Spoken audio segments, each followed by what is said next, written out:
विश्वघात राजा रानी की कहानी।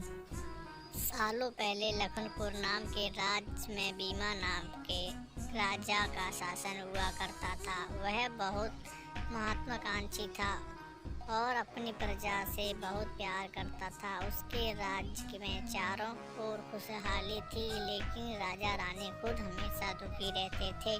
उनके पास धन दौलत शोहरत सब कुछ था, लेकिन उनकी संतान न थी। संतान पाने के लिए राजा और रानी पूजा पाठ तत्पर पर सब कर देख चुके थे, लेकिन कोई फायदा नहीं हुआ।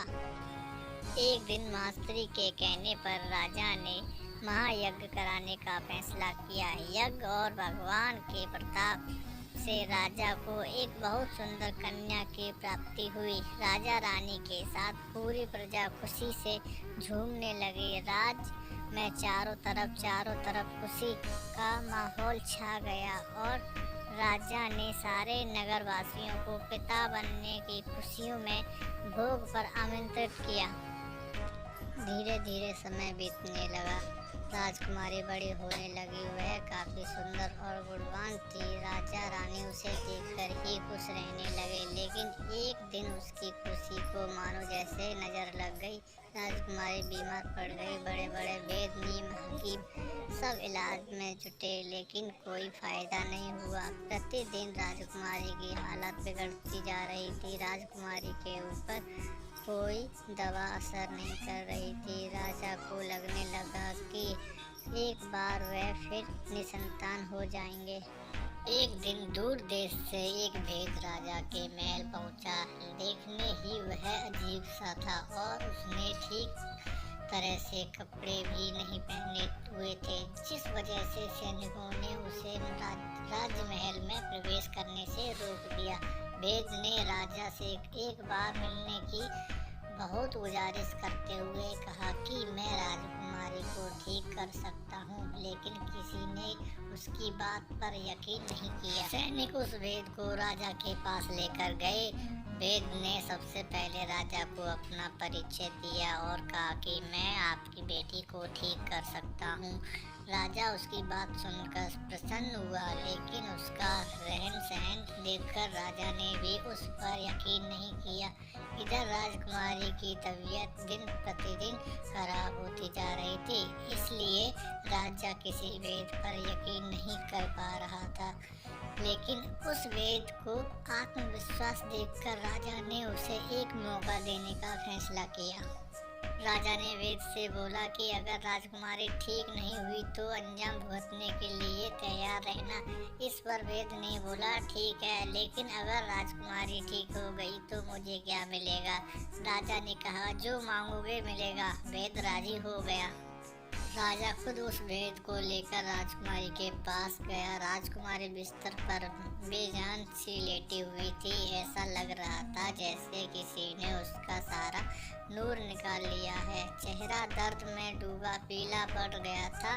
वैद्य राजकुमारी के करीब पहुंचा और नब्ज टटोलने लगा। फिर उसने थैले से जड़ी बूटियां से तैयार दवा की पुड़ियां निकाली और राजकुमारी के मुंह में डाल दी। वैद्य ने राजा और रानी से बोला कि आपकी बेटी जल्दी ठीक हो जाएगी। वैद्य की बात सुनकर राजा रानी के मन में बेटी के ठीक होने की एक उम्मीद की किरण जाग उठी। ऐसे ही इलाज करते हुए 2 महीने बीत गए। धीरे धीरे राजकुमारी की हालत में सुधार होने लगा। उसके चेहरे पर चमक लौटने लगी। राजा रानी के चेहरे की खुशी भी झलकने। एक दिन वैद्य ने राजा से कहा महाराज, राजकुमारी अब ठीक हो गई है। यह 1 महीना की पूड़ियाँ बनाकर दे रहा हूँ। इसे समय पर राजकुमारी को देते रहना। इसके बाद राजकुमारी पूरी तरह स्वस्थ हो जाएगी। यह बीमारी दोबारा उसके पास भी नहीं फटकेगी। अगले दिन राजा ने वैद्य से बोला अपने पास बुलाया और कहा कि वादे के मुताबिक मैं तुम्हें तुम्हारा इनाम देना चाहता हूँ। बताओ तुम्हें क्या चाहिए? वैद्य बोला सोच लीजिए राजा जी, आप अपने वादे पर कामयाब रह पाएंगे? राजा ने बोला तुमने मेरी बेटी को स्वस्थ किया है, बोलो क्या मांगना है। वैद्य ने मुस्कुराते हुए कहा, आपका आधा राज और बेटी का हाथ। इतना सुनते ही राजा आग बुगला हो गया। उसने कड़कते हुए कहा, तुम होश में तो हो? अगर तुमने मेरी बेटी के प्राणों की रक्षा ना की होती तो तुम अब तक यमलोक पहुंच गए होते। उसने सैनिकों को आदेश दिया कि इसे राज्य से बाहर निकाल दिया जाए। वैद्य कुटिलता से मुस्कुराते हुए वह वहां से चला गया। इस घटना के कुछ दिन ही बीते थे कि एक दिन फिर राजकुमारी की हालत बिगड़ गई। उसका शरीर नीला पड़ गया। आनंद में राजवेद को बुलाया गया। राजवेद में बताया कि राजकुमारी को जहर दिया गया है, इसका तोड़ किसी के पास नहीं है।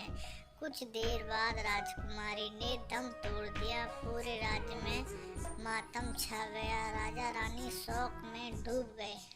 छानबीन में पता चला कि वैद्य ने राजकुमारी को 1 महीने खाने के लिए जो पुड़ियाँ दी थीं उनमें से एक ही पुड़िया में जहर था। वैद्य को अब पहले ही शक था कि राजा उसकी बात नहीं मानेगा, इसलिए उसने एक पुड़िया में जहर भरकर रखा था।